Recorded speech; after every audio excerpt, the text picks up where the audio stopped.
जाडो बढेसँगै चिसो बढेसँगै धेरैलाई यसरी खुट्टा फुट्ने, हात फुट्ने र हात खुट्टाका छालाहरू चिरिएर आउने, सँगैसँगै अझै कहिलेकाहीँ चिलाउने, पाप्रा हुने समस्याहरू एकदम धेरै बढेर जान्छ।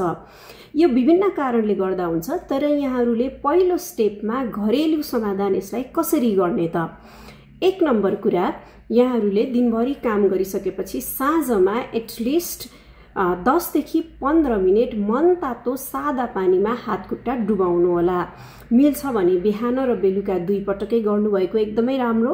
हजुर, यति बेला यहाँहरूले याद गर्नुपर्ने कुरा, यो एकदमै सादा पानी हुनुपर्छ, नुनहरू नहाल्नु होला। धेरैजनाले चाहिँ नुन हाल्नुहुन्छ त्यो पानीमा।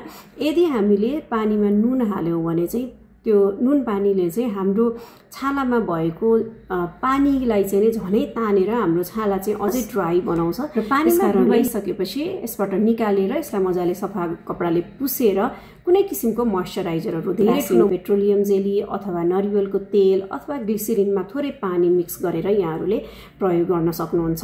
अलिकति एडभान्स खालको कुराहरू यहाँलाई चाहिन्छ भने ह्यान्ड फुट क्रिमहरू पनि प्रशस्त मात्रामा पाइन्छन्, जुन चाहिँ हात र खुट्टाकै स्किनको लागि टार्गेट गरेर बनाइएको हुन्छ।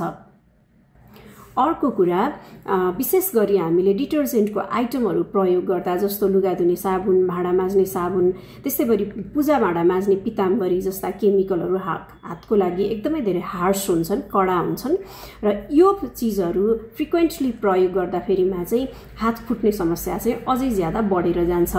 यदि यहाँहरूलाई धेरै लुगा धुने, भाँडा माझ्ने गर्नुपर्छ भने सकेसम्म यहाँहरूले चाहिँ पन्जाको प्रयोग गर्नुभएको राम्रो। पन्जा प्रयोग गर्दा पनि याद गर्नुहोस्, पाउडरवाला पन्जा भने बिल्कुलै होइन। पाउडर नभएको पन्जा यहाँहरूले प्रयोग गर्नुपर्ने हुन्छ। त्यस्तै यसको साथसाथै कहिलेकाहीँ यहाँहरूले तरकारीहरू ज्यादा छोडाउँदा, लसुन, अदुवा, खुर्सानी जस्ता चिजहरू चलाउँदा पनि पन्जाको प्रयोग गर्न सक्नुभयो भने एकदमै धेरै राम्रो हुन्छ।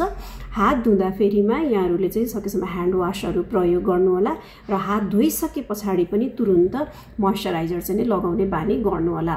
र यति गर्दा पनि यहाँहरूको समस्या समाधान भएन भने नजिकैको छाला रोग विशेषज्ञसँग परामर्श लिन सक्नुहुन्छ।